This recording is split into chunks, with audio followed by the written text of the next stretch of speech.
7, 6, 5, 4, 3, 2, 1. Hey guys, this is Liz Cambage. This is Nikki Collins. What up, guys? It's Essence Carson. Hey, this is Imani Media Stafford. Hey, this is Jordan Canada. This is Asia Wilson. Welcome to the WNBA Nation. What's up, WNBA Nation? It is so good to be with you so shortly again. We've been putting out a couple episodes here recently, and it's because we actually have some things to talk about, WNBA related. My name is Kyle Haywood, and I am joined tonight by two of my most esteemed, illustrious colleagues, Steve and Logan. How's it going, guys? Hey. That made me feel real warm inside. That's not an answer. I don't know how to respond to the host. I'm new to this. Generally, Steve Never rocks sat in the hosting. passenger seat before. Yeah. He's like, do have to say- what do I do? I do have to say, I do love that, like, this virus thing happens, and then you almost don't hear from us for like 4 weeks. And then suddenly, like, hey, the draft's going to happen. And we're like, let's do 5 We're episodes like a week. 4 episodes in a week and a half. Yeah. Let's do as much content as we can stomach. It's so true.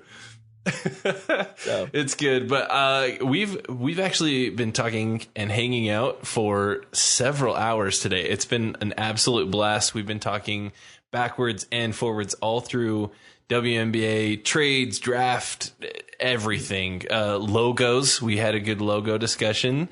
Thanks to the Tebow family. That was a fun one. But it's been good, guys, and we get to do one of my all-time favorite episodes that we've done every year now, and that is giving out draft grades. But before we get to that, Steve, do you want to run down run down everybody? That sounded like violent. Yeah. You want to give Do you us ever just want to run down everybody? Steve, Some you want to days, give man, everybody the some rundown on where they can find us online, social media, and etc. Oh, absolutely. Thank you so much for listening, first and foremost. If this is your first time here, let's give you a bit of the skinny. You can find us over on Twitter at WNBA Nation Pod, likewise over at Facebook. Of course, you can listen to this show anywhere your podcasts can be found. If you listen anywhere that has a rating or a comment section, particularly Apple Podcasts, we'd love to see a 5-star rating. I definitely would love to get a comment from you. Let us know what you like about the show. Let us know what we could make better about the show, because not everyone's perfect, and though we're close, it's good to know where the gaps are, of course. If you'd love to get a little extra support to the show, you can check out our Patreon page. We have some cool kickbacks that we're going to be rolling out. And I've recently been previewing our special Patreon-only content, doing sneak previews here on the feed. Starting next month, those will be Patreon-only, but should be pretty excited about that. I think we have our last sneak preview coming up in the following week. Should be some good stuff. And also check out our Store Envy page. Our producer, Jason, has been designing some awesome t-shirts. Proceeds for the t-shirts come directly for efforts to get new fans to WNBA and women's basketball events. And yes, we are saving up quite a bit until that can finally happen again. So we might be able to roll out quite a few of those in the time that's appropriate to do that. That'd be sweet. And of course, Patreon efforts, those funds go directly toward efforts to help us improve the show, get equipment, tools, and opportunities to give you guys a better listening product. Anything we can do to make that happen, we're here to do it. And so those are the best ways to connect with us. And yeah, love having your support and care. No, we don't have a TikTok yet. No, we're not going to have a TikTok. We might as well just clear that up right now. Probably not happening yet. Yeah. Probably not happening for a long time. Yeah. Sweet. Love it. That's perfect. Guys, before we get into our actual draft grades themselves, I just want to hit a couple quick things with you guys. First of all, let's just talk virtual draft overall. Like, Logan, I want to get, what's the skinny from you on, like, just your overall takes on this virtual draft? What went well? What didn't? What do you think? Yeah, I'll give you the real skinny, and then we'll kind of open this up as we go about our discussion today on air. But overall, I'm glad we were able to hold it. I think the reaction shots are still just as great, especially with everybody at home. Honestly, like, I prefer living room reaction shots to the New York, get on a stage and 100% hug, and I know that takes that moment away from, like, some players do. I mean, they deserve to be on that stage and have the spotlights on them and shake Kathy Englebert's hands. But I love that they're experiencing it with their families, their teammates, their coaches. That's sort of what this is all about. It was almost like a more wholesome selection Sunday, which we didn't get to have this year, where you kind of wait patiently for your name to come up, and then you get like really genuine reactions from people because they're in a comfortable environment. So I loved that aspect of it. I love that there was some shuffling around. We knew that there was going to be some trades today. Players went where we expected. Players went where we didn't expect, which makes things extra interesting for our analysis. I didn't mean to end on a bad note. I was going to put this in between in a little sandwich of otherwise good things. The condensing of the second and third rounds was baffling. I thought there was plenty of time to get at least the second round names kind of their own, minute or two in the spotlight.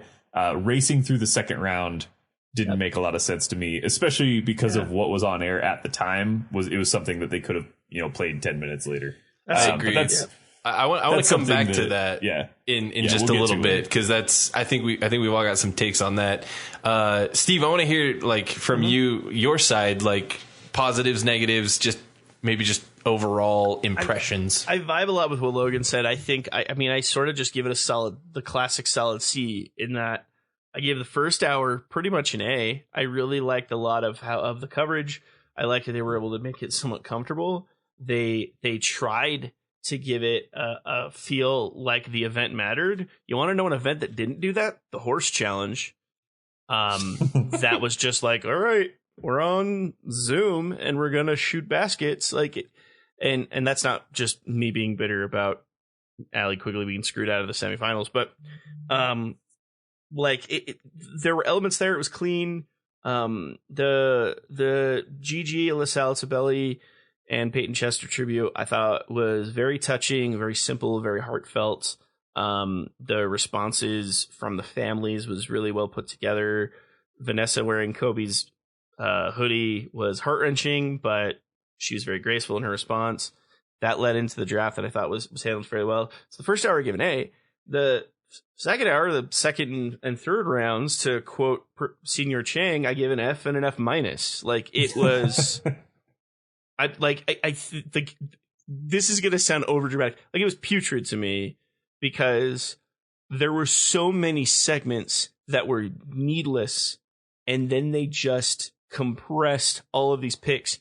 And it's not even that they did them so quickly. That might have happened. It's the fact that they scarcely came to you with enough, a graphic. They very seldom would come to a graphic and say, here are the picks, internalize those picks, and then move on. A lot of it was you had to hope that you caught it in the screen. And when that was what was frustrating. I didn't even know what picks were happening. There was picks happening that we didn't even know about, because unless you caught it on the ticker. We're used to the draft ticker being here's the pick that's coming. Here's the best players available. But that's not what was happening. You were seeing who's getting selected. And then they would show a graphic every 20 minutes, and they would flash it for 10 seconds and then done. And so, us live streamers, that was quite an inconvenience. We didn't have time to react to anything. And especially in a draft like this. We were just trying to find out who was drafted. That was so deep, that was so riddled with surprise moves, that there were 2 or 3 players that were projected in some first rounds of mock drafts that went third round. And it was it would have been nice to have some lead up to that. And I think the other side of it is the obvious one, which is I guess you said we were going to hit this again, but this is kind of what. Let's just hit it now. Let's go now. Yeah. Here we're talking about it. So many of these players, this is such a big seminal moment. And I love what Logan said. The colloquial, warm family response, mom, dad reaches from behind that couch to give you a hug, moment was special. Bella Ollery's was my favorite, because there was confetti that came from seemingly nowhere. Who was the confetti guy? There had to be a dude on a ladder? But I didn't see anyone throw it. It just came from the ceiling. I don't know where it came from. It's awesome, though. There was all that stuff that I loved. I loved how they did a lot of the reactions, and there were a lot of them that were pure surprises. Kiki was the best one. I had no idea I would go this high. Oh my gosh, hers was the best. It was she was I gotta wait a few more picks before I'm even close. She just looked wait, did they say my name? You say what? It's thinking you're going to go selection Sunday. You think you're going to go 12th and you're 4th. It's excuse me? And yeah, so like that side of it was cool. Like a lot of that was really fun. We should have ended on that warmth. That's how the night should have felt. This was the only game in town. Like, this should have been treated with a high level of sincerity, because there's no other time in a very long time that the WNBA is going to get this level of a stage where people who wouldn't go near the draft are absolutely watching the draft because it's what they have. I remember when the draft was announced that it was staying put, and there were people from all levels of sports that were like, dope, I have a sports thing to watch. And some of them had no connection to women's basketball in any way, but they were looking forward to the opportunity. You could say what you want about how it was covered leading up. There were a lot of bunglings of coverage. That was frustrating, but it still was a large stage. And it was following the night previous, which, by the way, ESPN2 had 10 hours of WNBA coverage that a lot of people responded to really, really well. And we had a really good kickoff. And then, yeah, I mean, the ending just was really frustrating. And it comes down to stuff that you sort of get. Like, I think I talked to, sorry, I'm going on a huge diatribe. I'm sorry to take up all this conversation. The last time was like, it's not that you even needed to announce the pick, do the interview, all of that. If instead of doing a 10-minute interview with Kathy Engelbert while you're quickly flashing picks across the screen, just have Kathy Engelbert read off the picks. Just give the players a chance to hear their name be called. Yeah. And even if you do nothing else, at least that should have been the lowest common denominator. And they didn't even do that, and it was frustrating. Yeah, no, I completely agree. I think that, I get that they're trying to, they were wanting to play this balance of like, you know, potentially, you know, generational talent coming into the league at a number one pick and wanting to highlight, you know, the number one pick later on in the draft. And they with the, I thought that it started out very tasteful with the tributes and the honorary drafting of the three girls. Thought that was beautiful. I thought it was perfectly played. But I think once that's over, like, it felt a little off to have like to go back to it while other players are still waiting for their name. You know, Michaela Pivec had to wait till the third round to hear her name, and then they like through because she got a draft package, right? Like, she was waiting. She had all the hats out in place. She didn't go till third round, and they had to wait, and they kind of tried to throw this kind of interview to her, and it just didn't land. And I think because they threw that in after not covering picks. It was like, oh, all of a sudden someone that we actually sent something to, let's go talk to them. No, let's hear everybody's name, you know, not just the ones that you happen to throw the it just the wouldn't have been to. difficult, is my thing. Yeah. Like, listen, the Kobe, not even the Kobe, sorry, I shouldn't say that. Like, the tribute at the beginning for those three girls was such a nice moment. And I'm glad that they highlighted Alyssa and Peyton and Gigi all equally, and they put them on that level of standing. They even did it in alphabetical order for that purpose. And I really appreciated that. Then they kept cutting to it when they were supposed to be talking draft. And also, and this is going to sound a little callous, and this is coming from someone who obviously had a really big soft spot when all this went down, it's primarily just Kobe whenever they would talk about it. Mm-hmm. So they sort of even lost the spirit of why they were having those discussions and having them at times when they should have been giving those draft picks their due. And that didn't make sense. Obviously, we're all excited about Sabrina, and hey, look, she sold out jersey sales in one night. Like, there's a lot of cool stuff. You can cut down from 6 packages to 3. You know, I think we get it. I think we all like her. I think we know what she's about. I think we all know that she used to play for Slurpee money. I think that's well known. There is one aspect to that I think I'm not necessarily willing to forgive, but I understand it. And that's that this is the worldwide leader in sports, and they know how to do one thing.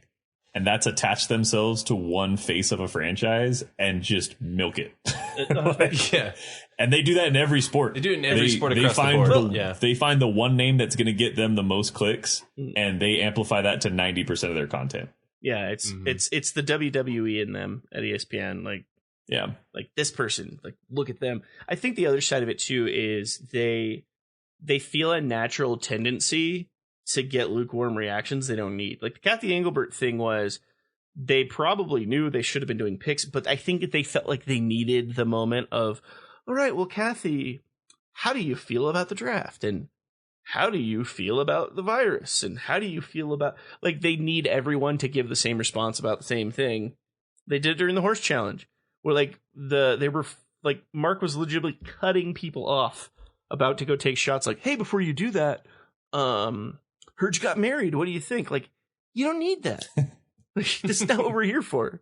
There will be interviews. There will be conference calls. There will be time to hear all of the responses. Right now, I want to watch draft picks. Yep. The last thought I have is nitpicky, so I don't know if anyone has anything else high level. I don't want to. No, I think we kind of covered the gist of it Yeah. all. This is nitpicky. This isn't about coverage. This technically isn't about the league. I'm actually going to call it the players for one particular thing. Here's the thing. Yes. The players delivered on draft fits. So many looks were fantastic, and that's awesome. And I know it's a big night, and it's an important night. You've spent a lot of time and put in a lot of effort to find the right look and to look good and to present yourself in a way. This is one of the first times that, a big national stage you can see you. So many people delivered, loved it. I understand you want to respect that because a lot of time and money and whatever went into that. Put the hat on. Yeah. Put the hat on. Exactly. It's draft day. There's a reason why you on. got sent 12 hats. Yeah. And I get it. Like, a lot of time, There's a money, reason and for effort that. probably went into that hairstyle. What you do is go, okay, what's a hairstyle that's going to look really good? But I guess I'll put a hat on. I think that's why was it Megan Walker was the one that I was Yeah. like, thank you. And she went, what, 9th? Yeah. That I was like, thank you. Megan- because she put the hat on. Megan Walker out of UConn, the quintessential professional, even as a rookie. She gets it. She's like, this is how it's played. Is you put the hat on. I'm willing to forgive it for the most part because I think a lot of players were just so excited that it didn't even cross their mind. Like, oh, get the hat. And I think, get the hat. and Yeah, I think a lot of them were just like, woo, hype. I think the difference nobody handed too them is the hat after. That's the other Right. thing is I think if you're at the event, what happens, we've all been to this, is you walk up to the stage and there's PR guy number 1 saying, here's your hat, here's your jersey. You walk up, PR person number 2 behind you is saying, all right, now put the hat on. PR number 3 is going, all right, turn to the camera, shake Kathy Engelbert's hand, walk across. Like, there's people legitimately like walking you through the process because they have like a system where there it's literally just like, you'll hear your name called and we're going to interview you. And here's a bunch of hats. Like, Yeah. I I mean, mean, it seems really simple, but like in I don't want to say high stress, but like situations like this where your adrenaline is just like unstoppably flowing through your entire being. Yeah, like, it's kind of nice to have someone like, all right, walk across the stage and then just walk down the stairs and then you can just put your diploma down. You don't need it anymore. Like, yeah. It's nice. And I agree. I agree that it's nitpicky, Steve, and it was something that I was catching as it was going on. And I applaud, but I want to add some leniency as well, which you already mentioned. Was that this is so in the moment where it's not just a like big you deal, you hear your name and you're just like, oh, my family, and you're hugging everybody, and then you're on an interview with Holly Rowe. Like it all happens really quick. That it's probably not what you were thinking about. That nobody handed it to you. Yeah. And we know some of the people involved in this. The people that are going to be doing like the well, I don't know. I keep forgetting that the world is shut down. Because I was going to say they'd probably just report to the team facility with their draft hat and their draft day outfit, and they're going to do PR photos anyway. But maybe they won't, because I don't know how you do a PR day when you can't go outside and see other people. Yeah, I don't know that they can. I'm trying to even think of a way they could do that. Like a part of the draft package can just be like a backdrop. Like take a picture. It's just a green mat to hang, to just put a green screen background behind. Because you. I mean, they straight up like last year. I think the photo ops were like right after the draft. Yeah, they were still in their dresses and in their outfits, and they would just have like a hat on, and it would like they even had like little mini sets that everyone did the same thing. And yeah, this will be like the Photoshop crew of each team is going to have an interesting field day, because it's like, well, how do I turn this person sitting on their couch into exciting, actionable footage that we can use in our marketing? Because like that's what we have. Like, they'll make it work, or do you just like get a hold of the schools they all came from and say like, send us whatever we have to do to make it proper. Send us your promo footage and we'll Photoshop it. I don't know. There's always a way. They'll make it work. Yeah. obviously a nitpicky thing, but in my head, I'm like, it's draft day. You got to wear the hat. Like, honestly, I think it's, if I was in, I can't tell you I'm in the moment. I'll never be athletic for the rest of my life. If I was in that situation where I was drafted into some sports league, I almost feel like having the hat is such a part of it for me.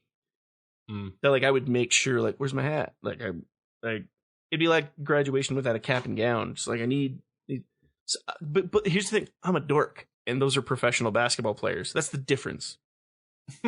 Is I'm a dork, and all I care about is the hat. They care about we get excited over the hat, and they're like, "Hey, I'm about to change my career and getting that money." I care about the hat. This is why I'm sitting in this chair, and they're professional basketball players. That's how it happens. I love it, guys. That was phenomenal. I think that covered just about everything on this kind of once in a lifetime, well, hopefully, cross your fingers, once in a lifetime draft event. But just in case you haven't yet, we had several hundred of you tuning in to check out our live stream on YouTube. And we had a blast on there. We started out with a couple technical difficulties, but we worked our way around that. We acted super smooth all the way through, and but it was a blast. We were on live, and so if you want to just see kind of our reactions and our takes, if you're a little bit bored on a Saturday or whenever this comes out, go ahead and check that out. It's on. Just go to YouTube, WNBA Nation. It's our 2020 live WNBA draft coverage, and it's just right on there. So go ahead, check that out, and hit a subscribe over there. We'll try and get some more YouTube content on there sometime soon. But guys, let's hop right in. Basically how this is going to work is we want to give our draft grades for each of the 12 teams, and how they did on draft night. Now, to be fair, there's several of these teams that had a lot more that they could do on draft night, and some other teams that were pretty minimal in what was available and what they actually had actionable at the time. So it'll be interesting to see some of the takes on several of these teams. But we're just going to go alphabetically, starting in Atlanta, and we're just going to go on a 3-person rotation. We'll start with Logan, then we'll go to Steve, and then myself, and we'll just rotate the three of us until we finish up with the Washington Mystics. But basically, we want to hear. We're obviously going to give a grade and the reason behind it, and then the other host can make some comments as far as where we agree or disagree on that. But we got 12 teams. We're already 20 some odd minutes into this episode. But I am amped, and I hope y'all are ready for some. There's going to be some takes you're probably going to disagree with, and we want to hear about it as well. So let's go ahead and get started. Logan, we're going to head into the ATL with you. The Dream had quite a bit of involvement here in especially in the second and third rounds. So Logan, let's turn the time over to you with the Atlanta Dreams draft grade. So Atlanta took the first non-Sabrina guard with Kennedy Carter at the 4th pick, and then took Brittany Brewer at 17, Michaela Pivich at 25, and Kobe Thornton at 27. Two of these players, the guards, I feel like are names that we all have talked about and know considerably more about than the forwards. So as looking into Brittany Brewer and Kobe Thornton, I like the value of the picks and where they got them. The Pivich pick is one that I thought was really interesting. It's one of the ones that got overlooked during the broadcast that I thought would have been a bigger deal. They did send her a draft package, so they tried to make more of a moment of it than perhaps others. But she was the first pick of the 3rd round, so she saw several of those hats sitting on that table passed on her a couple times. She's maybe I'm just creating this narrative in my head, but she's 45 minutes away going to Oregon State as Sabrina becomes this national star in college and is trying to get Oregon to make a championship run here in this past season, and I think lives in that shadow a little bit. I don't think there's any bad blood between the two players, legitimately like I'm sure they're personable with one another, but it's just got to be interesting to be going to school and playing at the level. I mean, she's one of the best guards in the country, but she's not going to Oregon where, Sabrina is tearing everything up and beating Team USA and stuff. So now she goes in the third round to Atlanta, a team desperately in need of striking on a couple of these picks. And I hope that together with Kennedy Carter, who I was admittedly down on in our mock draft episode, they can put a little something together over the next couple seasons. I don't know if it's going to be right away. I think Kennedy Carter is going to come in and be a day one contributor in the lineup. I don't know what the rest of these three will offer immediately. But Atlanta obviously has they've got Nikki Collin as a head coach, which means if you don't play defense, you're not going to play. I love that attitude. I love that that's what they look for and what they draft. So hopefully all of these players can live up to that. But it makes it kind of difficult for me to grade since Carter was one of the players that I wasn't as high on as a lot of people. Pivic is someone that I really love, but I think has a lot to prove. And Brewer and Thornton are not players that I'm super familiar with. So for me, this right now is a B-. Okay. I think that's a fair assessment. Steve, I want to hear your immediate takes to a B- Atlanta grade. I think a B- works. I think there's a lot of reasons you move with the Kennedy Carter pick, and I've sided with Logan in a lot of things. I don't feel as high on Kennedy as a lot of other players have, just because of some inconsistencies I've seen. That said, very exciting offensive player. She brings, I think you could call it an unmatched swagger that could possibly only be dwarfed by Courtney Williams. Just going to make that backcourt interesting. I think there's a lot of reasons you obviously go with that pick, you make that exciting. Coach Collin, she had a video of her, talking with Kennedy the first time. Definitely seems stoked about it. And to Logan's credit, Coach Collin's one of those coaches that if she's down with it, I guess I'm down with it too. Is kind of thought. I love Pivic at 25. I get why you go elsewhere at 17 because you wanted to get a forward, and Pivic kind of landed in your lap. So I like that move too. I think every pick has a level of uncertainty and a level of upside. B- vibes well with me. Yeah, I agree. I don't have any real strong disagreements, and I think you guys kind of covered it. I have really similar thoughts there, so I'm good with that. But yeah, Atlanta, an official B- from our boy Logan. I'm really, really intrigued to hear what Steve has to say about our next team. Let's head to the Windy City. Steve, they've had a bunch of attention. They've been they had two players from this city make the semifinals in the NBA Horse Challenge. So they got their media darlings. What's your grade for the Chicago Sky? And give us a breakdown on their picks. So I'm going to hit that right at the top. I'm giving the Sky an A-. Okay. I love this draft. I love it. I can only A- just because I mean it wasn't just explosive. I think there's a couple other teams that definitely do have that A material, but I'm huge on Ruthie. I think Ruthie has the potential to be one of the three biggest value picks out of this entire draft, and could potentially fill a role in Chicago that turns them into a high level contending team. Has the fantastic attitude. She plays James Wade basketball. I think it's a solid move. Caprice is one of those players that potentially got picked at the rate that she's going to be picked at. You are looking at, the best passer of UCLA's team in the last season, and it's pretty solid. That you were able to get Kaya Gillespie at 32 is nuts, and to me is just like that's where that might be the biggest steal of the draft. Yeah.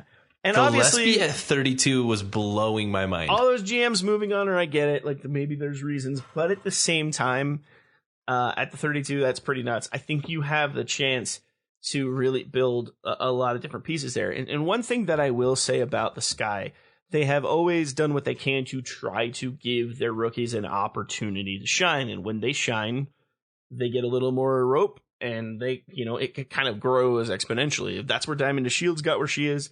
That's where Gabby Williams has been able to fill a pretty effective role. I think Kitty Lou Samuelson was only held up because of injuries, or else she would have been in that same scenario. I expect all of these players are in a situation where they fill right into that. And so they had a lot of solid players run into their move. They made the exact selection they should have at 8. And I also want to credit James Wade, who in a post-interview said Ruthie Hebard was the very, very top of their list. That is exactly who they were gunning for, and I love that that's what they had in mind. Because the second I started doing like an ounce of research, I went, that's the fit. And I'm glad it worked out for him. So feel good about a high grade there. No, I like that because people forget that prior to Sabally and Carter declaring, there were questions if Hebard would be a top 3 pick, and people were switching her. And back then it was kind of like, okay, we got Sabrina, then we got Lauren and Hebard, and Hebard was like, maybe she could squeak in.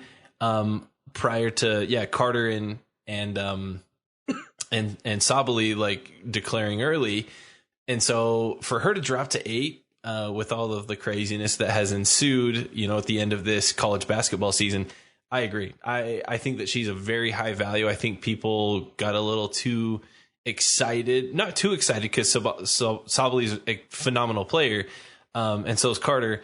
But I think that because those two came in, somebody's like, well, we can't take 3 Oregon players in the top 4 or 5. Like, that's not going to work. And so I think that's the reason why people dropped on her. But I still think that she's a phenomenal value pick, and I like it. So, sweet. I like it. Logan, any thoughts? Just that if anyone gives Chicago anything less than an A or A minus, I will fight them. Because this was such a good draft for Chicago. I'm really excited to see them play. I get the sense that a lot of Sky fans online that I've seen are pretty high on this. So yeah, and they should. I think they made a lot of fans happy for sure. Yeah. Okay, that leaves. I've got the next grade to give in Connecticut. I have a very specific thing I need you to say about this draft, but I'm going to let you take the floor. It's probably the most important thing. Yes, and it's the thing we're both thinking. Yeah. Just go for it. I want to hear you guys. Just go for it. Juicy Landrum. Yes. First of all, obviously great guard on a very good Baylor team, but also the name of the draft. Yeah, phenomenal. This is right up there. For anyone who doesn't know, Steve, awesome names has always been a part of my acumen. When we were in college and I was writing like game day fan newsletters, to like, here's fun stuff about the other team for you to chant about, and here's ways to get excited. My big thing was finding funny or interesting names that we could get on the other team, and I love Juicy Landrum. Like at the very start of the year where I was like, that might be the best name in all college sports, and I like it in Connecticut. I just had to get that out. I love it. No, and I agree. I just knew I could tell it was building up, and I was you like, might even say I'm gonna give this one. You might even say that Juicy Landrum to the Sun is a sunny delight, because it's also a good value pick. I like it. I had to look some stuff up about her to make sure that it wasn't just like, I didn't want to be like her name and then not have anything. No, to say. Turns out she's super legit, like championship pedigree. Like record for 3-pointers made in a game. Like she is like really, really good. Turns out she's good too. Turns out she's got a dope name and she's good at basketball. No, I like, because I would have been uncomfortable if it was like, oh, I don't know what else to say about it. I love your call as a shooter. She's a great shooter. Obviously, Kyle. This is your grade. I'm saying too much, but yeah. It's all good. No, I'm glad you brought that up, Logan, because people forget, like, Lauren Cox gets a lot of the big Baylor love. You got Tia Cooper, obviously gets a ton of attention. But in my opinion, I don't know if there was a more dominant looking team from the start of the season to the end of the season than Baylor this year. South Carolina obviously finished number 1, and Oregon was looking red hot toward the end of the year. But Baylor start to finish was just, they looked so good. And I think the consistency there is, I think that Juicy Landrum was like a big part of that. And I really like her. The fact that they got her clear down at 35, I think there's a dozen players ahead of her that I would take her over. And you could honestly say the same thing. Kayla Charles, like, phenomenal pick. Like, at 23. I thought she might go like 15, 16 at the latest. She went 23. I think overall the value that the Sun got for their late picks is extremely good. Wish that they could have, I think that they had potential to get a little bit better had they moved up. But I'm going to go ahead and give them a B+ on this one. I like their picks for where they got them. I think that both of those players are a little underrated with where they currently where they were picked up. So well done on the Connecticut Sun to watch who was sliding and to be able to pick them up. Cool. Yeah. What do you guys think? Am I way off on that, or what do you think? No, that's the same grade I would have given them. My favorite thing about Juicy Landrum in my research on her was that her tournament production and her career production, her numbers are almost identical, which tells me that those, like, her abilities as a shooter, as a facilitator, as a rebounder are sticky. They're not reliant on just playing against like poor competition some of the time and then it disappears against good competition. If she's playing that well in tournament games, it tells me that she might be able to translate to the next level. And that's really exciting to me. And then also, obviously taking Kayla Charles there at 23, I think that's a good value just because she can be versatile. And I think that's a big thing. That's a theme in this draft is positionless play. And that's another good pickup for the Sun to make. I get B+. I probably honestly go a little bit lower, and I think the reason is both picks I think have some pretty stellar names that I would probably have turned to first. If I'm sitting at 23, like Michaela Pivic to me made a lot of sense and just feels like a Connecticut Sun player, just like a Kurt Miller level basketball player. And I like Juicy Landrum a lot. It's hard for me to. It's just tough for me that Minion Moore went undrafted, and that's a good spot for her with what they were looking for. I think you get pretty good value in both picks, though. I think I just leaned in Minion Moore. And I'm going to be honest, I watched a lot of Baylor basketball. I also watched a lot of Oregon basketball. It's probably just because I saw a little bit more of Minion Moore last year. And so I can see that. I probably lean more toward a B than B+, but overall I'm good with it. Sweet. Logan, you've got Dallas. So there's two teams in this draft that seem to kind of have just a dead lock on all of the picks. Should be hella easy. And so Logan, you're picking for Dallas that basically had a chance to just. I'm fixing for Logan to just piss me off right now. Yeah, so I'm so easy. I'm ready to see what Logan has to say about Dallas's draft night. Go for it. First of all, getting Satu Sabally automatically creates a very high floor for this draft grade because you can only do so poorly after taking maybe the best player in the draft.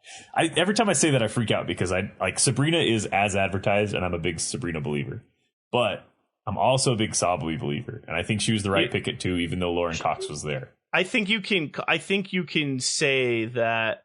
Ionescu is easily the top pick in the draft, and that Sabally is pound for pound the best player in the draft. I think that's an argument you can make. It's like Kobe was the face of the NBA, like the '96 draft, right? But there were also how many other All-Stars? Like Ray Allen was there, Allen Iverson was there, Steve Nash was there. Like they can all shine together. But I am super on board with the Wings taking Sabally. And then instead of trading their mid first round picks, used them in a way that's going to get them an A+ draft. This was such a good group. They got Bella Allery at 5. They got my girl Ty Harris at 7. And I know you're high on Ty Harris. I think they legitimately could have gotten the best non-Sabrina guard in the draft, and I think the best forward in the draft.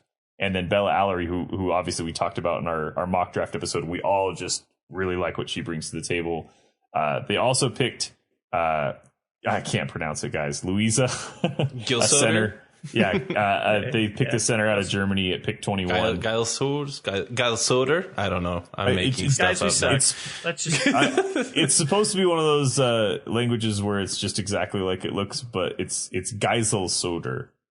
There you go. We've got it wrong in our spreadsheet. Geisel Soder. Nice. And she's one of the few players that doesn't have a link that I can instantly go to when I was looking at the WNBA website's draft board.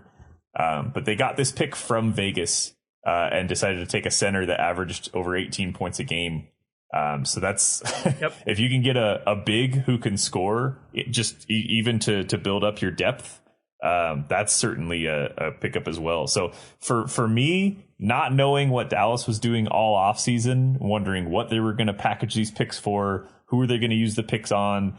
This is if you went into draft day saying we're going to use these picks and we're going to get day one contributors and we're going to become young and fast and dynamic, this is the draft for you. I love the Dallas Wings draft. Steve, I want to hear, did Logan piss you off with his grade? Here's what Dallas did this offseason. They had a very head scratchy offseason. Obviously, losing Skylar Diggins-Smith is what happened, right? They did lose Skylar Diggins-Smith in what I believe to be a trade package that did at first make a lot of sense. They made a couple other tacky trades that, I like Katie Lou Samuelson. I like that pickup. Obviously, they were able to pick up a student door who I really like. But overall, it was kind of a frustrating thing for the Wings. The Wings didn't have a lot of reason to be excited about a lot of basketball. They knew they had the number 2 pick, but outside of that, what do they have? And I feel like this was the moment that you pull in an employee and you say, it's draft night. You say, you better give me one good reason, or in this case, 4 good reasons why I don't fire you on the spot. And the Dallas Wings said all the exact right words in the exact right order and kept their job, because this makes the Wings so freaking interesting. I would say those first 3 selections are on the exact button who they should have selected. In fact, if you go back and watch our stream, when we came up to these selections, this is pretty much where we did. When we got to 5, I think we all pretty much said, at this point, Bella makes sense. At 7, you go, we've held off on Ty Harris until now. Get Ty Harris. At the 21, I don't think any of us were saying Louisa, but I think if I'm Dallas, what I'm saying is we just missed out on Beatrice in the previous pick. Let's go with the biggest true center, the most true center in the entire draft, and see how it works for us. This could be the best draft of the entire route. They nailed it. Couldn't agree more. For some reason, the way Logan and I are, I was just expecting him to be like, this is a D. C and I'm just minus. What? Yeah. No. Here's my thing is, this isn't even it can't be an A. If it was anything less than an A minus, it's just on the money. Love this draft. My thought is, I think that Dallas started with this grade well before draft night. Yeah. I think that what you mentioned is their off season of losing losing one of the league's top players and then really trying to scramble. And they came out looking very, very good draft wise. They still, their current roster is still a little bit shaky. But if you're just saying, we're just giving draft grades, right? We're not saying A+ from Dallas means they're going to, go to the semifinals in the playoffs. We're not saying that. We're saying that Dallas, draft-wise, performed very well. And I think that started well before they started picking picks tonight. Yeah, this draft was so good. It took the Wings from bottom of the basement in terms of teams I was interested in watching this year to among the top teams. I agree. I think that this draft probably increases the amount of Dallas Wings merch that I'm purchasing in 2020. Yep. Love it. Steve, I am so glad that you have this next team. When I saw your name next to this team, as far as who we were going to be giving grades for, I thought this is perfect. It's exactly what we need. Steve, I need your fever takes. Oh, who you got? Not who you got. What do you got for the fever? Oh, man. I really didn't think I'd be the first one to be this guy. All right. So the fever get a C+, and this is why.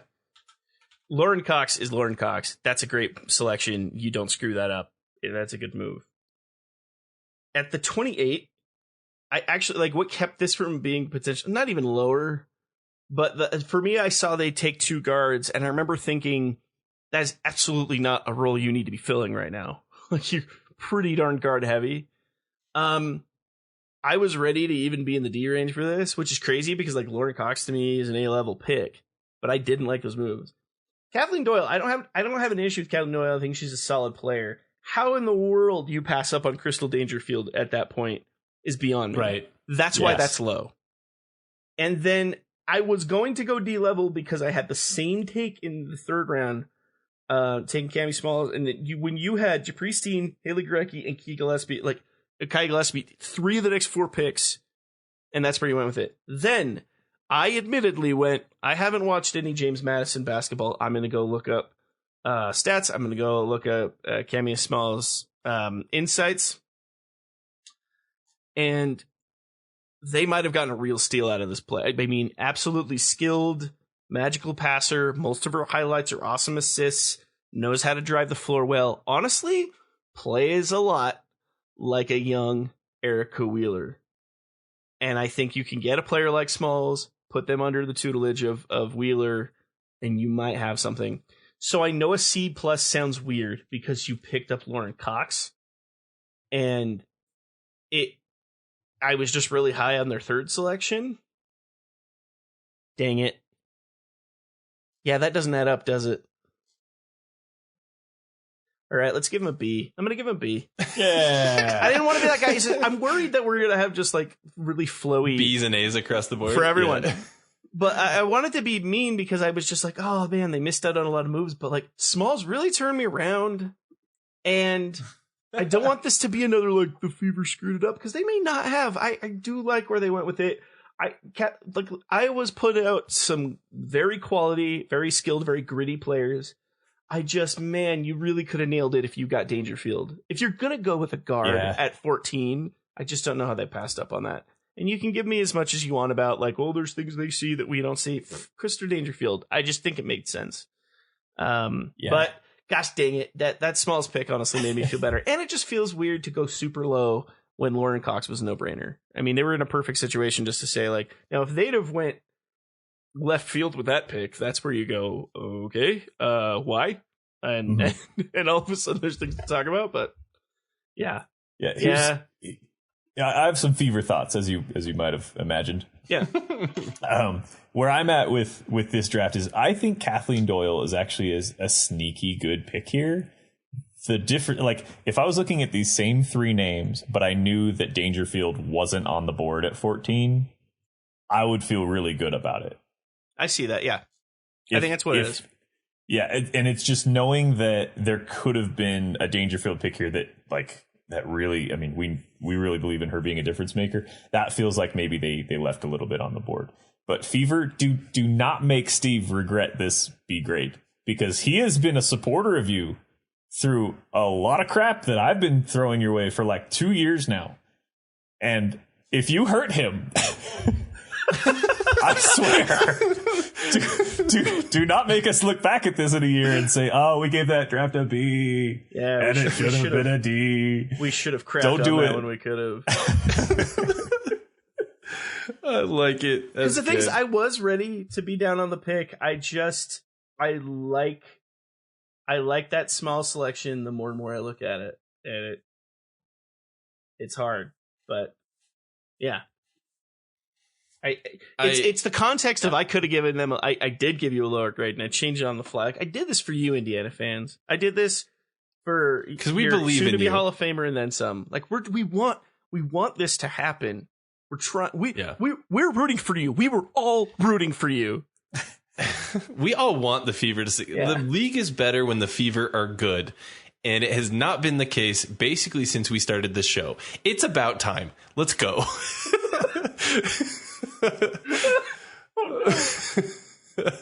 I love it. I agree. I think Lauren Cox at 3, like it's I think you're good. I agree. Kathleen Doyle is a little bit of a head scratcher considering who else was left on the board. So that's why I like the drop to the B. I think you're right in range there. K. This next team, I don't want to spend it. I'm not going to spend a ton of time on this. 15 minutes for let's block out a good 15 for Kyle to talk about the Aces here. Yeah. Listeners, if you're wondering why Kyle is hosting today, it's because we didn't give him anything else to do. Like 3 of my 4 teams have like a pick. So Aces, pick number 33, you went Lauren Manis. And I don't dislike that pick. I think it's a fine pick. You're trying to find a small school gem. Late round. Take a flyer on a Lauren Manis. I get it. She's a double machine. She's a phenomenal player. 2,000 inside points. Player. Yeah, she's a 2,000 point, 1,000 rebound. You know, she's in that club. That's a lot. I don't care who you are and what level of basketball you're playing. That's a feat. So that being said, where I do think that Dallas did a lot on draft night and prior to draft night to place themselves in a good position moving forward. Listen, Las Vegas is Las Vegas. They're one of the best teams in the league last season. I don't love the offseason moves necessarily that they made as much as a lot of other people do.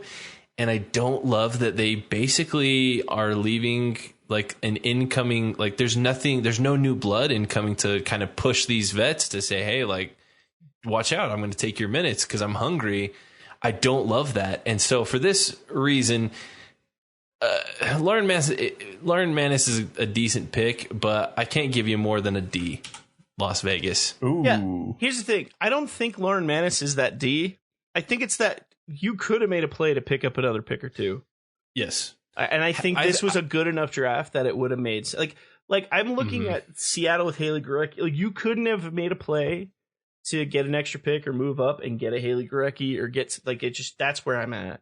I think Lauren Manis has high potential. She was and I'm so glad I get to say this. She's picked as like their athlete of the year at Holy Cross, which means she was the Crusader of the Year, which is what they get to say. Yeah, all for that. But yeah, it's the fact that you sat on that and didn't make a move, and you know that just would have been fun. They were failing until they picked Lauren Manis. That's what they're barely these get degrees, I guess. So yeah, they could have really botched that hard. And I agree with all of what you're saying. I probably would have been a little higher because I do think that they went out and got a perimeter shooter who can get shots up fast. And that's really what they feel like they needed. But I agree that they, like Kyle's point about having, depth behind the starters and the veterans to push them and to challenge them and to make them better, I think actually goes a long way. It's not something that we see on the court, but it's happening behind the scenes all the time. But in terms of what the Aces came into this draft looking for, sounds like they were just going to take the most confident 3-point shooter they could at 33. And that's Lauren. So I think they got someone that they're happy with. They basically sent a classmate with their iClicker to class to get some participation points to pass the class. Come on. Anyway, that's we've talked even too much about Las Vegas at this point already. I don't so think they deserve intrigued by the next more. team. I'm really intrigued to hear what Logan says about LA.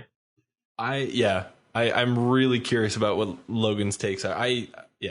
Go ahead, Logan. You got LA, the Sparks. How did they do? They only had 2 picks at 20 and 22. What do you think? Yeah, these happened so fast. This was part of the draft that we were like, whoa, what, like. I think this literally was right at when they were just like cruising through picks. Like, I think we saw up to like 16, and then all of a sudden it was like 17, 18, 19, 20. It was all like, yeah. So the fact that once. LA had 2 picks in there, and we didn't really even get to digest the fact that they took Montpellier at 20. Really, it is kind of interesting to grade this one. First off, Montpellier at 20 is a great value pick, as has been brought up several times before. Emma Miesemann went at pick 19 in her draft and turned into a finals MVP.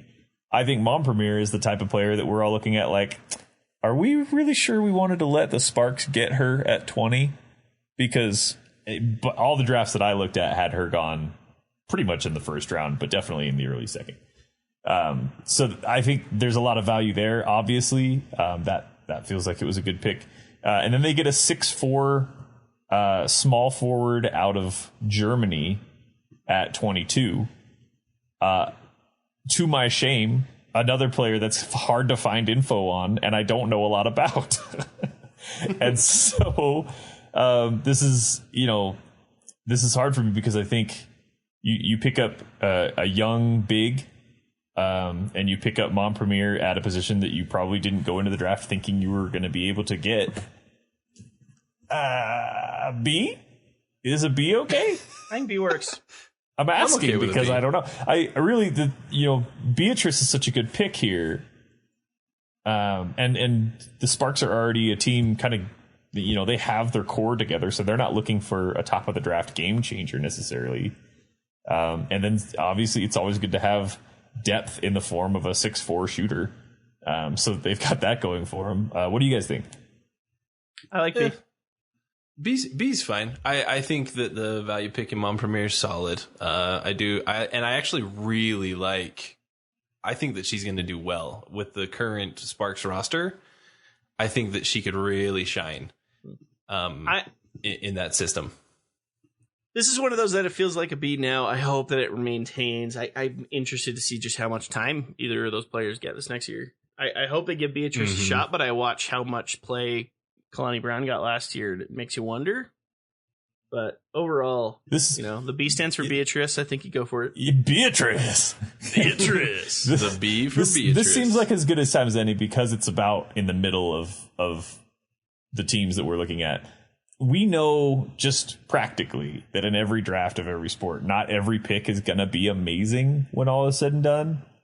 This seems like a time to remind everyone, like the things that these players bring to teams don't necessarily mean that they're going to step in day one into the professional women's basketball league and contribute that. So Leone Fibic that I'm looking at, she's a rebounder basically. She can score a little bit inside, but for the most part, you're gonna want her in there for rebounding. I don't know if that's what she brings to the Sparks. I don't know if it's meant to be in the future or right away, or if she's a trade piece or a depth piece. We don't know that getting into this middle of the second round and beyond. So just something to keep in mind as we talk about. I mean, we're excited about all these players getting their shot, and we hope they all hit. But this is a B now, and as Steve mentioned, I don't know if maybe it'll prove to be an A, maybe it'll prove to be a C- or lower, just depending on what the plans are for these players. No, I agree. I think the amount of trying to do our due diligence and understanding and trying to do some research on a lot of these players, watching a lot of them throughout the college and Euro seasons, trying to, and so we kind of, when you watch someone a lot, you kind of start to become a fan of them. And so, we're trying to not inflate our picks with that, inflate our grades with that. And I think that was well said, Logan. Yep. Okay. This next team, I think it could, in my opinion, depending on your thought, I think that this next team has maybe the widest range of potential grades. Is that safe to say? Yeah. I think it's got a super wide range of potential grades. And so I'm really curious to see what Steve's thoughts are with the Minnesota Lynx. What grade are you giving? Guys, I want to be salty about someone in this draft. I really do, because I worry that we're going to throw out these grades and they're going to look a little too flowy, and everyone's going to be like, "You guys don't take things seriously." The problem is, one year you're super strict and they're like, "Oh my gosh, it was a good draft. I can't believe you guys are so strict." And then one year you give a lot of good grades and they're like, "You guys even pay attention? Can't you give everyone an A?" It's just like, can we ever win? I wanted to be salty. The worst I can give the Lynx is a B-. Because, and honestly, the kicker is I wouldn't. Oh, South Carolina fans are going to hate my guts. I don't see how you don't go Hebert over Harrigan in this case. And to me, I go with Ruthie's at 6. That one just made a lot of sense to me. And honestly, even if you didn't go Hebert, I don't know how Megan Walker. Well, honestly, switch it all up. I don't know how you don't go Ty Harris at that point. So one of the reasons that I'm a little lower on the Crystal Dangerfield is only because if you take Ty Harris at that point, you don't need that pick because you have your guard, and then you push your forward pick back, and you have a bevy of forwards you can take good value at that point. So maybe it goes a little higher. So I was a little frustrated with that. I like those players in general, but I was looking at them in the C range. But you know what they did? You know what the Lynx did? See, they knew I was going to give this grade. And they knew that there's something about sports that I value above anything else. Logan, can you guess what that is? It's a word. I know it. Yeah. Pettiness. Is it? I value pettiness more than I value all the money I own. Sports pettiness, if do right, no can defend. It is one of the most valuable pieces you can have as a sport. And if you are the Minnesota Lynx and you say, we have the assets to pull a player potentially from one of these teams that has a lot of players, the Liberty's on that list. And if we could take the sister of a rival team who houses the other two sisters, by thunder, we're going to do it. And I just love it By thunder. so much. It makes me listen. Eric Ogumike's phenomenal. Out of Rice, H-Town Rise Up. I love the move. I love Eric Ogumike. Everything about that is a solid move. I'm not outing the value, but you can't sit there and tell me, Show Reeve, that not the smallest part of this was to get under the Spark skin. And if that exists, then the respect I already had for you Then has A increased. minus. Yeah. Hooray for sports pettiness. And I think I was ready to go C range, but the pettiness of that trade is such an A with so many pluses that I take it up to a B minus. That's where I go with it. Nice. Yeah. Logan, let's. I'm curious what you say. I just have two quick hit takes on the Minnesota Lynx draft. Please. The first is nobody's going to complain about getting Dangerfield at pick 16. I think any team in the draft would be happy to have Dangerfield at pick 16. I don't think she free fell, but falling out of the first round was a little surprising, and I think that's a good place for her. The second is not refuting anything you said about pick 6 and not taking Ruthie there, but anybody who was watching the draft and saw Kiki Herbert Harrigan's reaction to being taken, yes, everybody watching is now rooting for her to succeed. It was one of I the want highlights her of in the whole Rookie night. of the Year discussion. It was I one of want the highlights her of the whole to night. take the league by storm. I am already in her corner as much as I'm in the corner of any of the other players I talk about all the time on this podcast. I want her to be good. Yeah, it I is. agree. It was a golden reaction. It was a great moment. It was one of the highlights of the night. She's a very, very good player. Chalk alone, Hebert's probably where I lean in that, and that's my thought. Honestly, I don't even know if Ruthie's where I lean. I really thought Ty Harris was the move there. So I'm switching away from forwards in general thing, and the reason the Dangerfield move I lower is because Dangerfield shouldn't have been an option by then because you've got your guard. But Right. I agree with you. I don't see how you look at that reaction and don't go win all the trophies. Here's my thought with Dangerfield and Harrigan. If you switch Crystal and Kiki and you take Crystal at 6 and I think that there's a decent chance you could still have Kiki at 16. I think this bumps the grade a little bit for me. And I know that sounds weird because it's like, what does it matter? They got the same players. I just think that in my opinion, there was a greater chance that you were going to get Kiki later at 16 than there was a chance that you were going to get Crystal at 16. Yeah.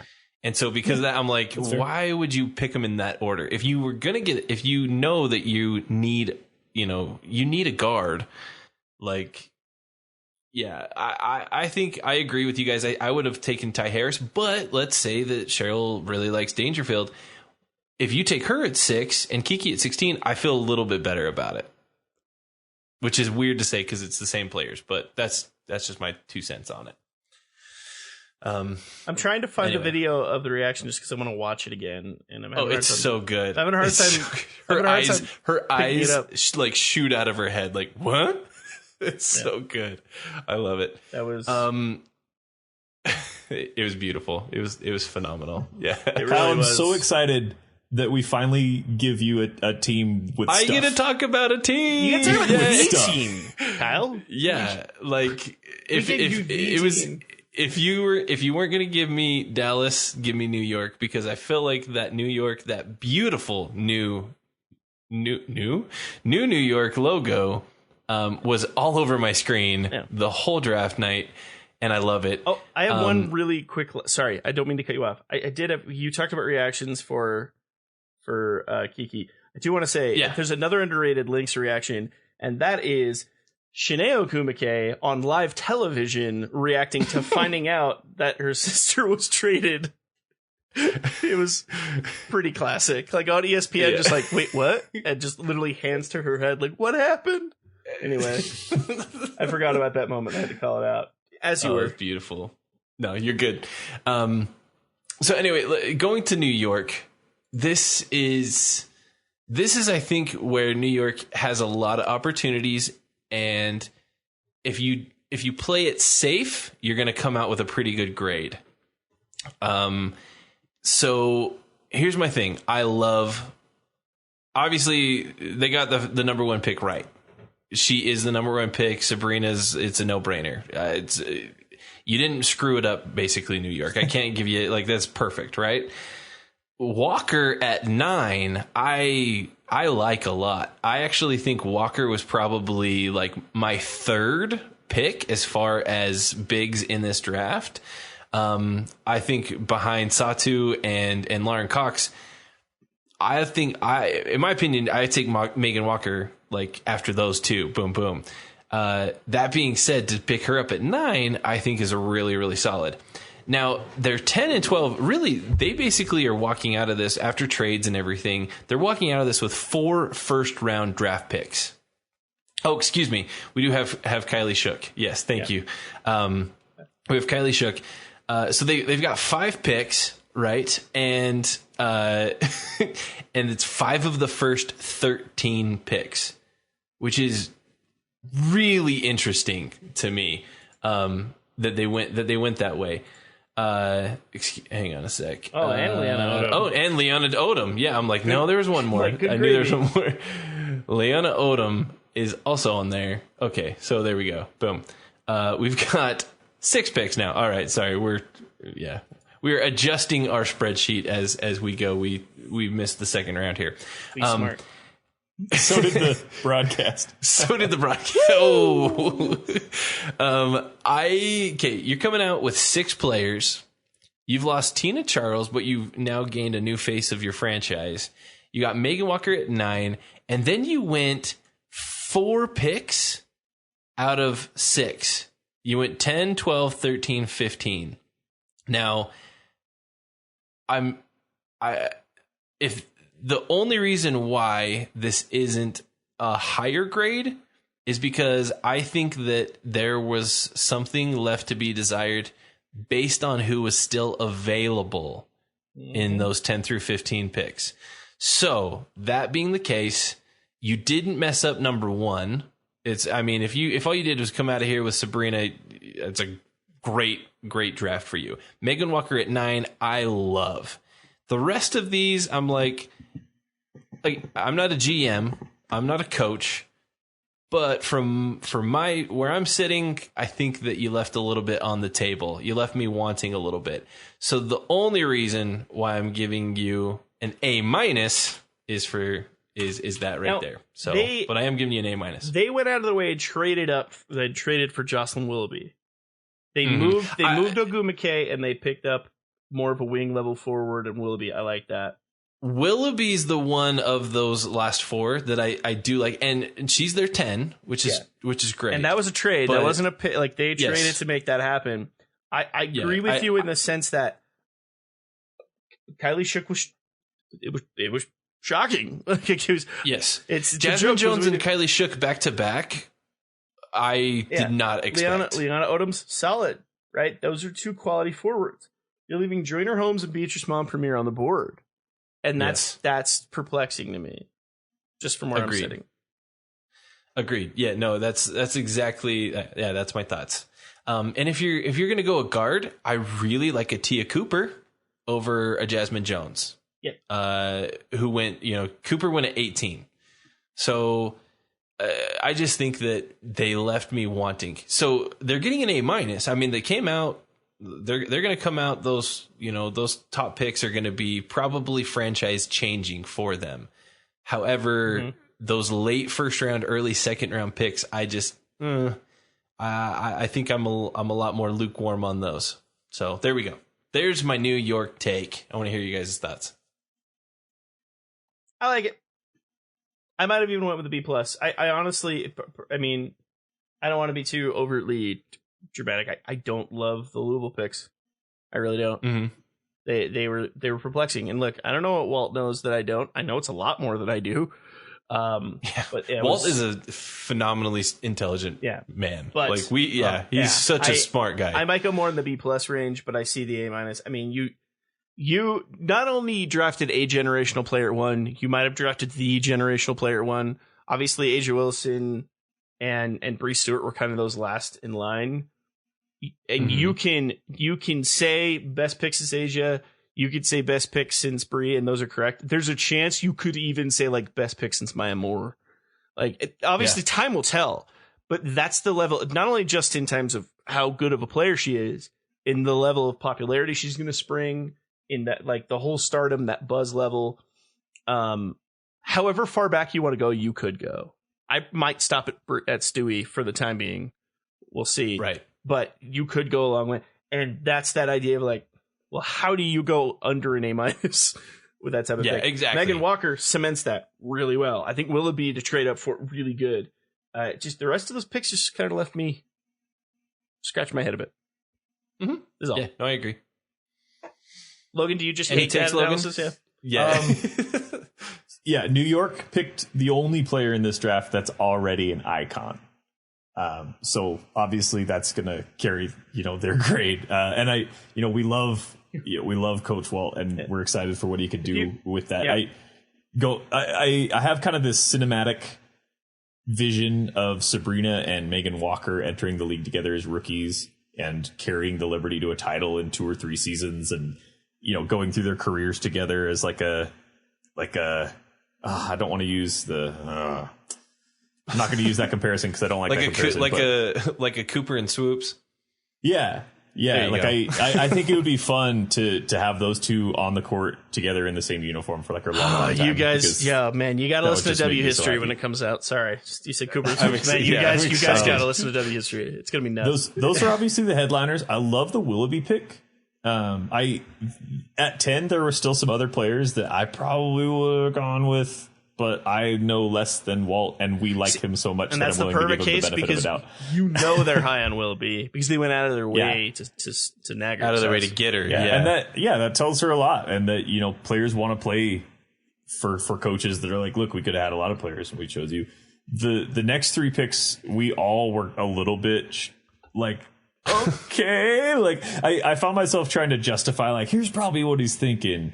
But again, in that 12 to 15 range where they took these 3 players, Jones, there's so much more available. Yeah, I feel like there were still some rich picks they could have made there that were going to be pieces in this league for a long time. Yeah. And instead, it looks like he's going for a very specific design to build around Sabrina, to have a lot of interchangeable positions around her, to be able to play defense right away. And again, these are pieces that are only ever going to be depth or, traded down the line for veterans, or, there's a lot more to this than simply like simple addition. Yep. Like, oh, we're getting 12 points per game from her and 8 rebounds per game from her. So, I don't know what's going on in his head behind those. Yep. So I wouldn't necessarily give him a good grade for it, but I feel like it's fair to give it an A minus because to me too, it goes like this.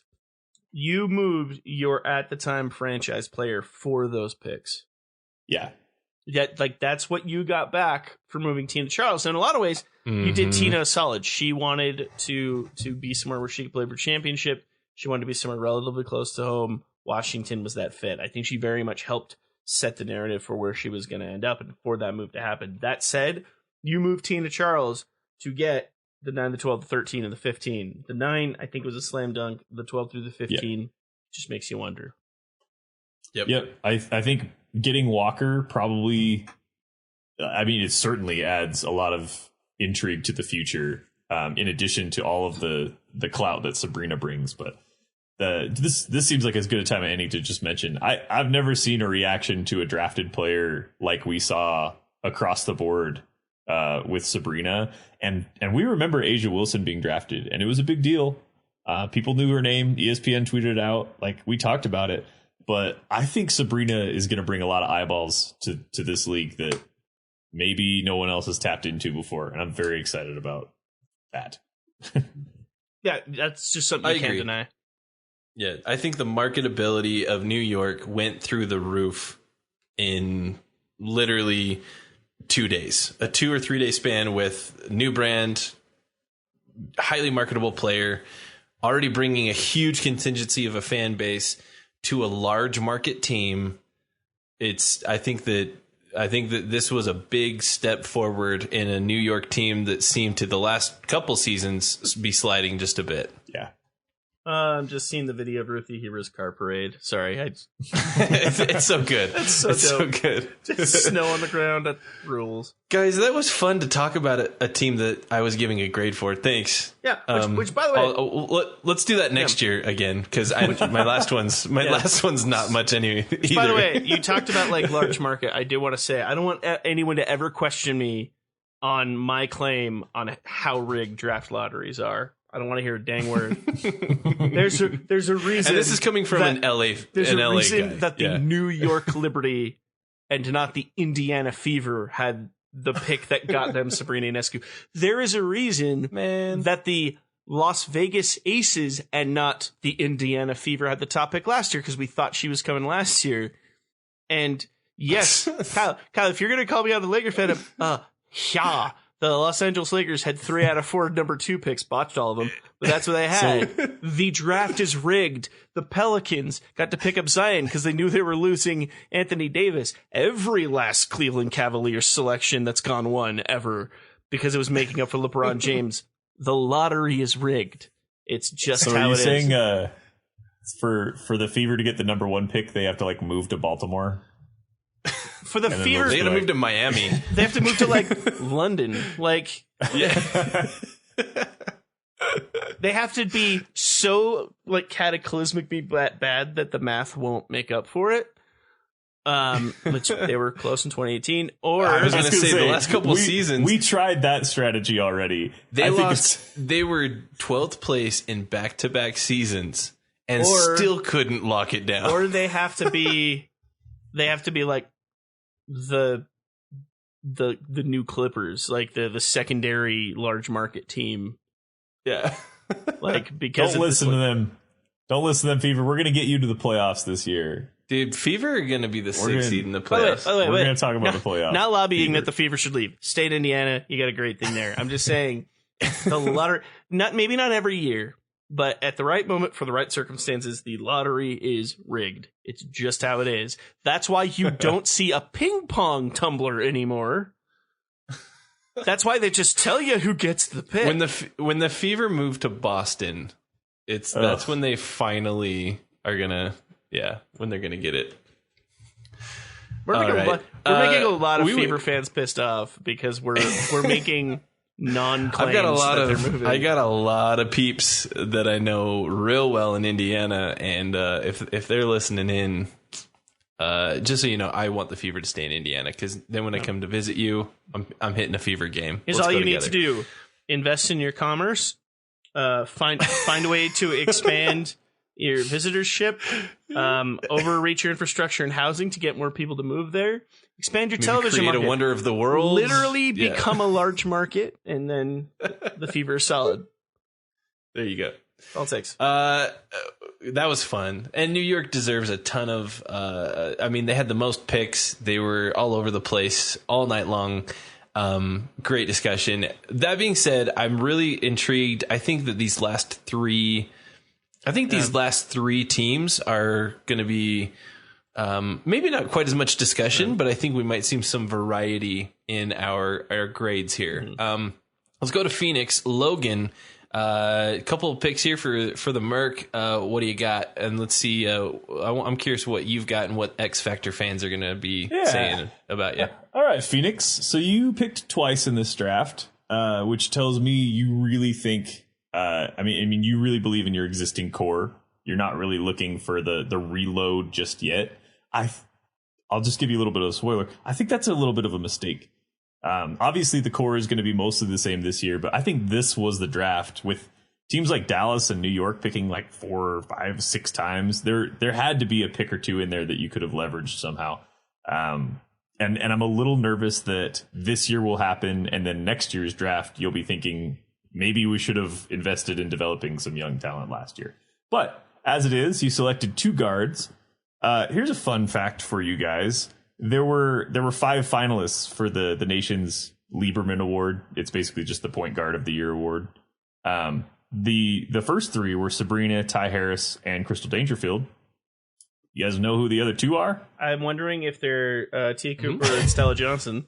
They are Tia Cooper and Stella Johnson, who are the 2 selections the Phoenix Mercury selected at pick 18 and pick 29. Reference. You want to know my favorite line about Stella Johnson is? Natalie What's Weiner of SB Nation called her the WNBA Draft's best Cinderella story. Ooh. I love that line. She rules. I have a lot more Stella stuff to talk about, but Logan, this is your moment. And I'm assuming that part of that is because her college is Rider, which is not a college that you've probably heard of or pay much attention to. Some dope jerseys. But while she was at Rider, she led the country in points per game. So that's not nothing. She could get buckets. Seriously, almost 25 points per game. Obviously not playing the same competition that some of the other players that we've talked about today were playing against. But knowing how to score is knowing how to score. And obviously taking a chance on her at 29, I think is smart. Could be a late gem. Tia Cooper at 18, I think is a good spot for her. I know we were high on her in our mock draft. We mentioned her as either a late first rounder or maybe a first round snub. I think going at 18 is kind of proof that that's about the right spot for her to go. She was obviously part of that Baylor team that knows how to win games, but there are some holes in her game. I don't know if she is on the Ty Harris, Kennedy Carter level. So this is a good spot for her. I don't know how much she's going to come in and make an impact right away. And as I said, I really think Phoenix really should have tried to move up or gain additional picks in this draft and invest a little bit in the future now so that they're not hurrying to do a rebuild next year when players continue to age out of their positions. So I'm giving this a C. This is you did enough to get a passing grade, but I really would have liked to see more effort grade. C. All right. Steve, you said that you had a take on Stella at least. I just have a lot curious of what things. your thoughts are. I just have a lot of things that I just want to say in general. I just think I just love the story. I mean, outside of that, I do feel the C grade to a point. First of all, 2 guards is a little much on a team that's already pretty guard heavy. A lot of Phoenix selections recently have come from guards. I've called Beatrice's name a lot. If there's a team where Beatrice makes so much sense, it's Phoenix. I think I talked about that on the live stream. I think having someone that can play that physically, siding with Brittany Griner is a great matchup. I think that's where it stands out. I think you had some really good forwards that made a little more sense in the moment. I think you should have taken Stella, and I think the main reason you should have taken Stella is if you watched the video of the Rider women's basketball team responding with their reaction to her getting selected, watch that and tell me you don't get a lump in your throat. It's such a cool moment. And you talk about like reactions and you're like, everyone's, and now literally it's just like, go win all the trophies, go do it. Yeah. Like it was like the coach is like right in the middle of the screen and he's tearing up and he's freaking, like everyone is just so happy. It was such a cool little moment. That was, it was a fun moment. So I love that. I like Tia Cooper. Obviously, it was crazy that she went as far back as she did. I don't think Phoenix needed 2 guards. That's probably agree. where I sit. So if you go to especially with Joyner Holmes available. I mean, she got picked right after by Seattle at 19, and I thought Joyner Holmes would have been a great player to go and learn in Brittany Griner's shadow for a year or two. And I thought that was a pick that made sense for them, but they went guard. They went guard with their 2 picks. Yeah, I did not anticipate them to be to stick that. And who knows?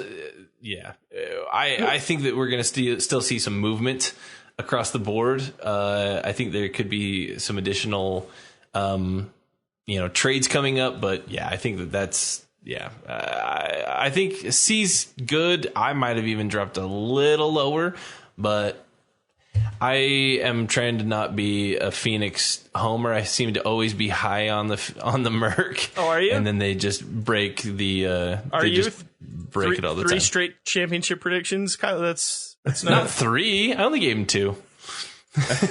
Did you not call them I last had him year? I had him making the finals 2 of the 3 years, and I had him winning 1 of the 3 years, I think. I think he was with me with. Did you predict Vegas last year? I don't remember, to be honest. I called Vegas last year. Or maybe the Sun. I think we all had 3 different. I think I had the Sun. I had the Sun winning it. Yeah. I just, yeah. Remember that, Merc This is what I'm fans, saying. when Kyle this season is predicting your players breaking hips on the court, that he's usually in your corner. It's so true. And watch those damn geezers win a ring now, because They're going to. What Kyle They're going said. to. They're going to come in as like the 7 seed because they're going to just rest like the second half of the season and then just make that playoff push. I love it. Let's move on to Seattle.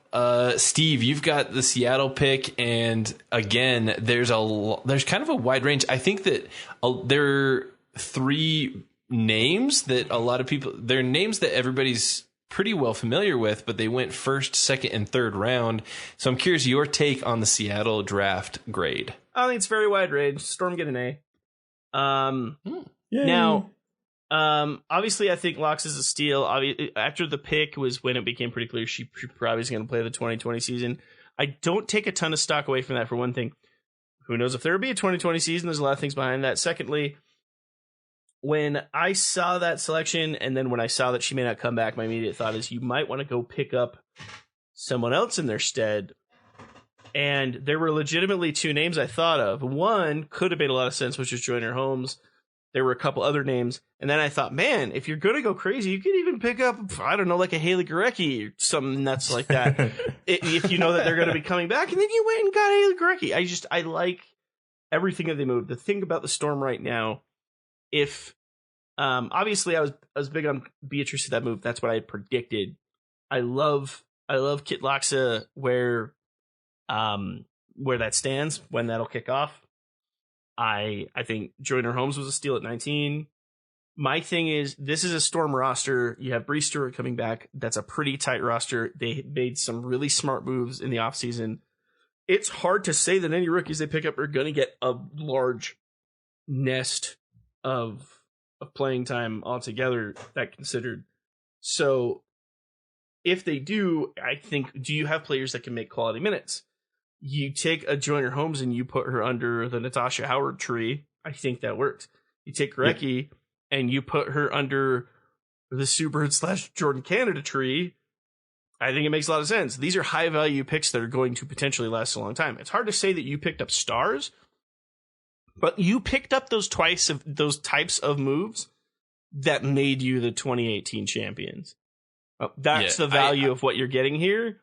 And so overall, while this wasn't so explosive, every single pick really perked my ears with a team that really didn't have so much they needed to gain out of this draft. I really like the way they took this draft. Yeah. Yeah, I agree. I think with Seattle, coming into the draft with Seattle, it's like, okay, what's their needs?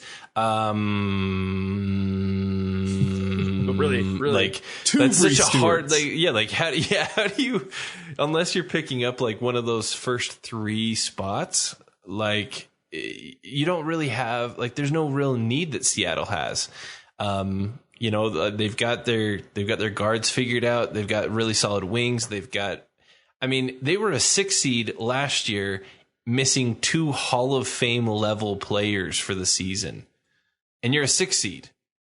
Like, they're going to be fine. They don't have a lot of holes. And so for them to pick up these players in that, or I agree. I think they did very well with what they have. Yep. So good job.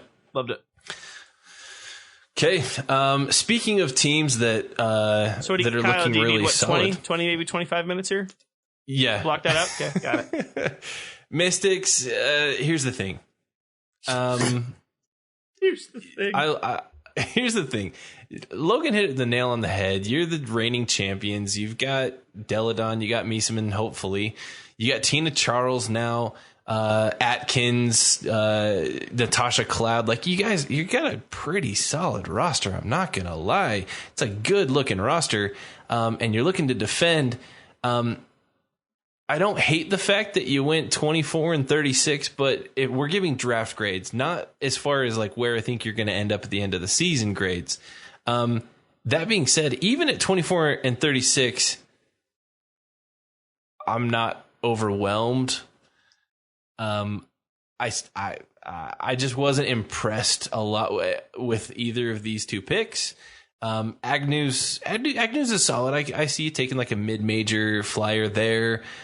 Sutton, I was very low on Texas basketball. I thought that maybe the bright spot in Texas this year was Joyner Holmes. I feel like Sutton was kind of a little bit of a disappointment this last season, in my opinion. So for me, I didn't love that pick. I think that there was a couple players that went undrafted that I think that you had a chance to do a little more with. I'm not going to give you an F because I think that you did some other things with trades in relation to the draft that don't cause you to fail, but I'm going to give you a D+. Yeah, with the Mystics. That's fair. You know what? I agree with you. I don't think the Mystics give a shit. I was going to say, I don't think that. Fine, whatever. Give us a D+. We're going to win another ring. Yeah. But whatever. They're D+, like, yeah, we'll neat. probably see whoever in the finals. So Yeah. You know what I I like don't think about they care. these picks is, like, especially with Shug Sutton, I feel like they just found someone who has good assist numbers, and they're like, "Hey, you're new here. Can you get our Pass the stars the ball." ball?" Yeah. You can. Well, welcome to the Washington Mystics. Yeah, because we know that Deladon, Miesemann, and Charles all need a lot of feed. Let's get them the ball. Let's go. Yeah, come on. The thing about it too, I mean, obviously there's highlights everywhere. I'm going to be straight up. I didn't watch a lot of Creighton basketball. I can't speak for that. I wasn't necessarily in love with Shug on my end. This is a reason that Texas picked up a new coach. Like, and what a coach. Like, that's a solid move. But that's the other side of it is like, maybe I'm higher on Minion more than other people were. I was just surprised why you don't go that direction at some point. I think when you look at Agnew, if you're high in her, that's great. This is another classic move of like, the third round is stupid with players that should have gone earlier. Here's the other reason why I don't love where they went with these picks. You've got three like top tier, like pretty high level forward type players in Deladon, Miesemann, and Charles. And you've got kind of a young developing, backcourt wings. Why not take a guard or more of a wing at one of those? I don't know. I was a little underwhelmed. See, and I think the picks that they had. Even if you want to make one of a fun mid-major level pick at the 24, I don't know how you don't go Cammie Smalls out of James Madison, who's basically a local, out of James Madison just down the road, just from right DC. there. Yeah, I think in my head I think you add a lot of value pieces to that. And listen, we all play the geography card too much when it comes to sports transactions. Every free agent, like, well, they want to be close to home, and it's not always the case. But that one kind of made a lot of sense to me. I saw this go in a very different way. And this is another one where you just go down the line of those round three. They'd be like, really didn't want to bite on Michaela Pivich, didn't want to bite on Haley Gorecki, didn't want to bite on Kai Gillespie. Like, I just realized that's where I really wanted Michaela Pivich to land. I didn't know it until this moment. Yeah, they went Agnew instead of Pivich, and Pivich, Again, I mean, they're the champs for a reason. They know basketball. I'm just saying, And they went forwards. From where we're sitting. I don't know why you don't go yeah. backcourt in your case. This is just all Exactly. interesting to me. So that's my thoughts. Logan, any other takes on Washington? Just the you can turn in D's and F's for the rest of the summer. You don't have to be in summer school. You won. You did it. Guys, you're going deep in the playoffs again. It's Call okay. me when the season starts. So yeah, I actually think that they are in a slightly different position than like the Mercury. I do think the Mercury needed to start investing in young talent this year and in this draft. I think the Mystics are still a year away from needing to worry about like forming the foundation of their future squad. Right. So if they want to take a pass here, I don't think that's a huge deal. But here's the thing. You've got, if you take like three, in my opinion, three of probably the top four, not even probably, three of the top four rosters in the league right now, in my opinion, are the Aces, the Mystics, and the Storm. The Mystics and the Aces are like, we're good. Mm-hmm. But what do the Storm do? I mean, they might have the deep, like the most deep and highly talented roster in the league, and they went out and picked up three pieces that could actually help them move forward. And I don't think the Aces or the Mystics did that, and that's why they got our only 2 D grades of the entire draft. Yeah, totally agree. So anyway, any last thoughts on any grades across the board before we wrap this up? No, I'm proud of us. We really hit a wide range of grades here. We didn't just give B's across the board. I feel like I almost did. But yeah. Let's see. Steve. I have an A. A minus, A. Yeah, Kyle's a bit of a tough grader. Well, you gave me the Mystics and the Aces. What'd you expect, man? Like that was. And the Sun. I feel like, and the Sun, yeah, and the Sun weren't anything. Well, no, the Sun did okay. Do parents ever come to your seminary class and ask about like what's going on? And you're just like, you gave me some crappy kids. I'm like, your kid sucks. What do you want me to say?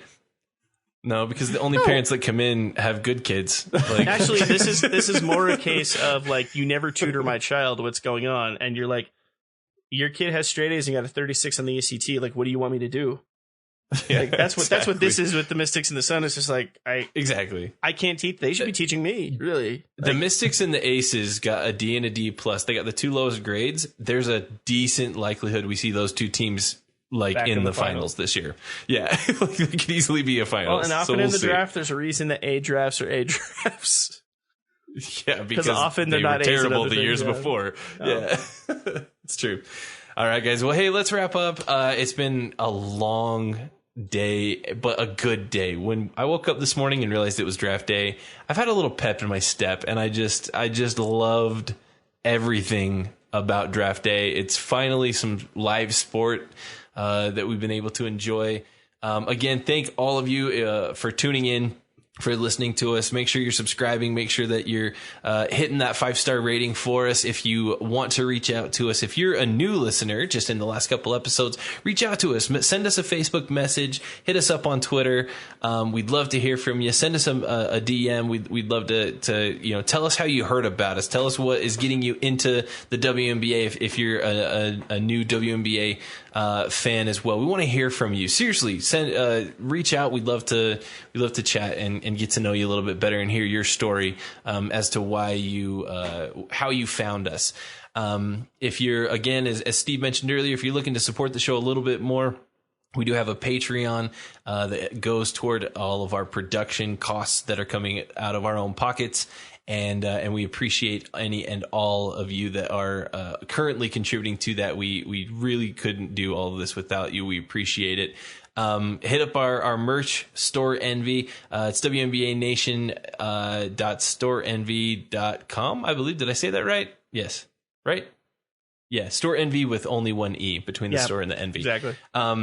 But yeah, hit those up again. A lot of the proceeds from those go toward purchasing tickets for other WNBA future fans that have never attended a game. We're going to get them into the arenas, see how amazing this product is. So again, check that out. But I believe, unless there's something I'm missing, guys, anything else that we need to put out into the pod sphere before we wrap up? Just thanks for staying strong with us. It's We will continue to have some stuff to talk about, continue to have good content, and any moment a real thing happens, you should bet that we're going to hit these mics right away and have some chat. We're going to...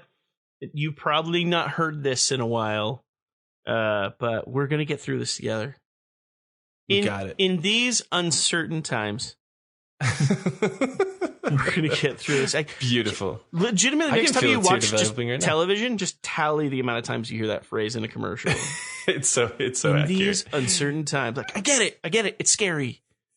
You want me to buy a Toyota because it's uncertain. I know. Just tell me you want me to buy a car. I was literally going to make the same joke. Yeah. That's awesome. That's so good. Well, guys, appreciate it. Steve, Logan, it's been a pleasure. We have just talked all over the place with this draft preview during and now after with the draft grades. It's been an absolute blast.